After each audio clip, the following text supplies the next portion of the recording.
decide in So I've got it 2011 you're lined going to up. climb all 7 summits. 7 summits. It's and- 2013. You're not there yet. Yeah. So we're Explain doing what good. Yeah, that's right. You failed. Oh, yeah, no doubt. Explain this failure to Yeah, us. that's right. It's important that you choose your words wisely Okay. from here. So yeah, I give Kim my, pitch and really my edict of how this is going to go down. And in her gentle but persuasive way, she says, well, we had done, and a couple years earlier, we had done this family effort to save money for Africa.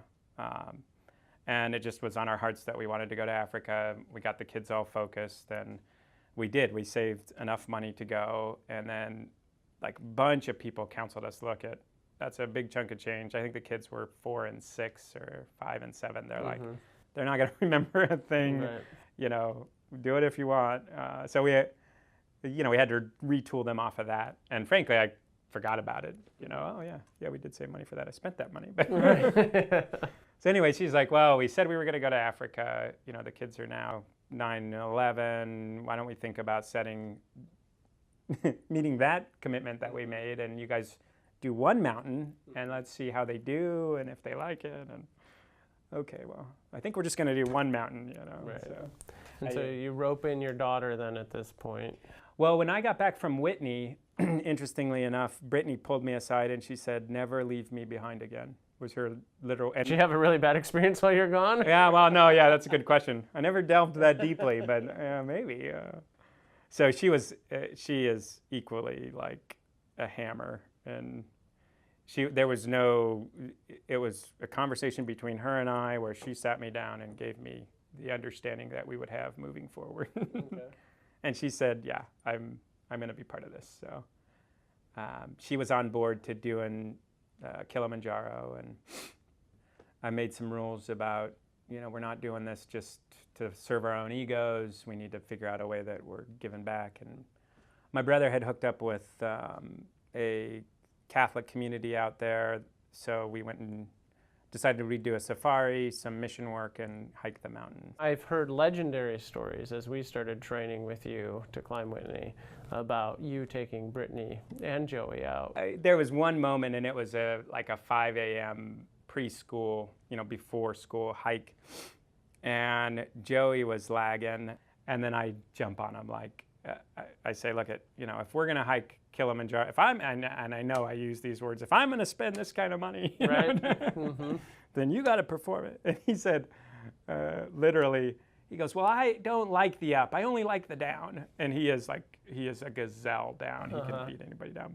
And I'm like, you what? You only like the down? Why the hell are we doing this? So I further blow up at him saying, this is ridiculous. You can't. The up is what we're doing. So. Right. And I can't say that resolved well on that particular hike, but... So talk about Kurt. You went to his first talk, and then you've got this goal. There was this feeling of almost embarrassment, Like I was really proud, because we had already done Whitney, Right. to bring Joey up and say, look at this kid did Whitney, isn't that amazing? But then I was like, same protective, personal protective stuff of saying to Kurt, he wants to hike the 7 summits. So, and I think I asked him, is that crazy? And Kurt was amazing. He was like, no, hey, that's totally accomplishable. Walk us through going and doing Kili. You get the whole family on board. You've done all the training. It's went reasonably well. Does your wife do Kili too, or no? Or so her piece of it, and there was this birthday of hers, which was December 8th, where I started the Peak Boy nonprofit, and I made her the CEO of it. And I thought this was the coolest birthday present I could give her. how'd that go over? Why are you laughing? I can just imagine.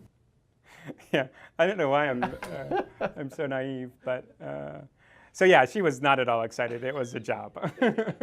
Like, you're the CEO of this. You're so important, and I believe in you so much.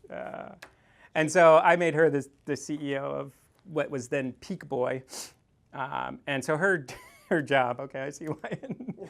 Her job was to help line up something that we would do. So Okay. that was her role. And so the whole, after she had clarified my thought about let's just do one of these summits, then the whole plan was we would fly early, we would do the mountain, she would follow us and set up the things that we would do for the community. And that was all dialed in, you know, kind of March timeframe of that year. Everything was looking good. We were training well. I felt great about it. So something stops you in this process. Yeah, that's for sure. I'll rewind it. We were in McCall, and I was just in McCall, and it all came back to me. Like I didn't remember these details, but it was Christmas Eve, and I had this really sharp heart pain en masse on Christmas Eve in McCall. And I really did not remember it till I was in that church again. And it was like, what was that kind of pain? It was, you know, it was significant.